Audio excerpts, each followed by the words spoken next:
हर हर महादेव। बोल गणेश भगवान की जय। आज की इस वीडियो में सकट चौथ की व्रत कथा लेके आए हैं। वीडियो पसंद आए चैनल को सब्सक्राइब करना, वीडियो को लाइक करना और कथा पूरी सुनना। एक समय की बात है, एक गांव में दो देवरानी जेठानी रहती थीं। देवरानी गरीब थी, जेठानी अमीर थी। देवरानी का पति जंगल से लकड़ियां काट के लाता था और बेचता था। अक्सर वो बीमार भी रहता था। वहीं देवरानी जेठानी के घर का सारा काम करती थी। बदले में जेठानी बचा हुआ खाना, पुराने कपड़े आदि देती थी, जिससे देवरानी का परिवार चल रहा था। माघ के महीने में देवरानी ने तिल चौथ का व्रत किया। 5 रुपये का तिल गुड़ मंगवा के तिलकुटा बना करके चौथ की कथा सुनी और तिलकुटा छींके पर रख दिया और सोचने लगी, चांद उगने पर भोग लगा कर ही कुछ खाऊंगी। और वो अपनी जेठानी के घर चली गई। खाना बना करके जेठानी के बच्चों से कहा, खाना खा लो। बच्चे बोले, माँ खाएंगी तभी हम खाएंगे। उसने अपने जेठ से कहा, खाना खा लो। उसने भी कहा, मैं सबके साथ ही खाऊंगा, अकेला नहीं खाऊंगा। जेठानी ने देवरानी से कहा, आज घर में किसी ने खाना नहीं खाया, तुम्हें मैं खाना कैसे दे दूं? तुम कल सुबह जल्दी आकर के बचा हुआ खाना ले जाना। देवरानी के बच्चे और पति घर पे आस लगाए बैठे थे कि आज त्योहार है, माँ अच्छे अच्छे पकवान खाने लाएगी। परंतु बच्चों को तब पता चला कि आज तो सूखी रोटी भी नहीं मिलेगी। बच्चे रोने लगे। उसके पति को बहुत गुस्सा आया, कहने लगा, काम करने का क्या फ़ायदा जब 2 रोटी भी नहीं ला सकती। इतना कहकर गुस्से में उसने अपनी पत्नी को बहुत मारा। कपड़ा धोने के डंडे से मारा, डंडा टूट गया, पाटे से मारा। मारते मारते वो रोती रोती बेचारी गणेश महाराज का नाम लेकर के रोती रोती पानी पी के सो गई। गणेश जी महाराज उसके सपने में आए और बोले, धोबा मारी पाटा मारी, सो रही है या जाग रही है? वो बोली, कुछ सो रही हूँ, कुछ जाग रही हूँ। तब गणेश जी बोले, भूख लगी है, क्या खाऊं? वो बोली, मेरे घर में अन्न का एक दाना नहीं है, क्या दे दूं?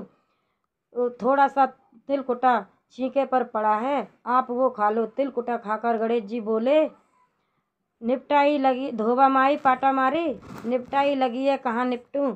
वो बोली, सारा घर पड़ा है, कहीं भी निपट लो। फिर गणेश जी बोले, कहाँ पूछूं? फिर वो गुस्से में बोली, बहुत देर से तंग कर रहे हो, मेरे सर से पूछ लो।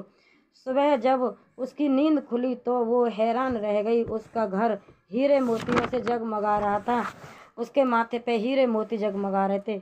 उस दिन वो जेठानी के घर काम करने नहीं गई। काफ़ी देर राह देखने के बाद जेठानी ने अपने बच्चों से कहा, चाची को बुला के लाओ। उसने सोचा, कल खाना नहीं दिया इसलिए देवरानी गुस्सा हो गई है। बच्चे बुलाने गए, चाची चाची माँ बुला रही है, सारा घर का काम पड़ा है। देवरानी बोली, बेटा बहुत दिन तुम्हारी माँ के घर काम कर लिया, अब तुम अपनी माँ से मेरे घर काम करने के लिए भेज दो। बच्चे ने घर जाकर के अपनी माँ को सारी बात बताई। चाची का घर हीरे मोतियों से जगमगा रहा है। जेठानी दौड़ी दौड़ी देवरानी के घर पहुंची और बोली, ये सब कैसे हुआ? देवरानी ने गणेश महाराज की लीला जेठानी को सुनाई। घर लौटकर जेठानी अपने पति से बोली, आप मुझे धोबना से और पाटा से मारो। उसका पति बोला, भले मानस, मैंने आज तक कभी नहीं मारा, अब मैं तुम्हें कैसे मारूं? लेकिन वो नहीं मानी, जिद करने लगी। मजबूरन उसके पति ने उसको खूब मारा। जेठानी ने खूब सारा घी डालकर चूरमा बना करके छींके पर रख दिया। सो गई। रात को विनायक जी सपने में आए और बोले, भूख लगी है, क्या खाऊं? जेठानी बोली, गणेश महाराज, देवरानी के यहाँ आपने सूखे तिलकुटा खाया, मैंने तो घी मेवा डाल करके चूरमा बनाया है, छींके पे रखा है, खा लीजिए। अब गणेश जी बोले, कहाँ पूछूं, कहाँ निपटूं? जेठानी बोली, उसके यहाँ तो टूटी फूटी झोंपड़ी थी, मेरे यहाँ तो महल है, जहाँ चाहे निपट लो। अब गणेश जी बोले, इसे कहाँ पूछूं? जेठानी बोली, उसका तो गंदा सा माथा था, मैंने तो चमेली का तेल लगाया है, मेरे माथे पर पूछ ले। धन की लोभी जेठानी सुबह जल्दी उठी, कहकर के उसका घर हीरे मोतियों से जगमगा रहा होगा, लेकिन देखा तो पूरे घर में गंदगी गंदगी फैली थी और तेज बदबू आ रही थी। उसके सिर पर गंदगी लगी थी। वो बोली, गणेश महाराज, ये आपने क्या किया? गणेश महाराज, ये आपने क्या किया? मुझसे रूठे और देवरानी पर टूटे।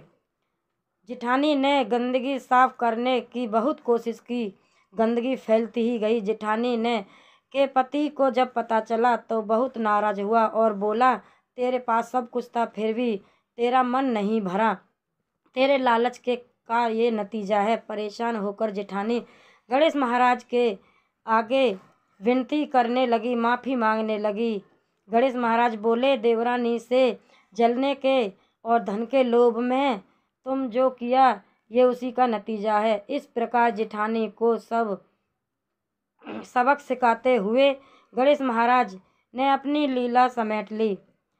हे गणेश महाराज, देवरानी पर कृपा की ऐसी शक पर करना। कहानी सुनने वाले, हुंकारे देने वाले और कहने वाले को कृपा करना।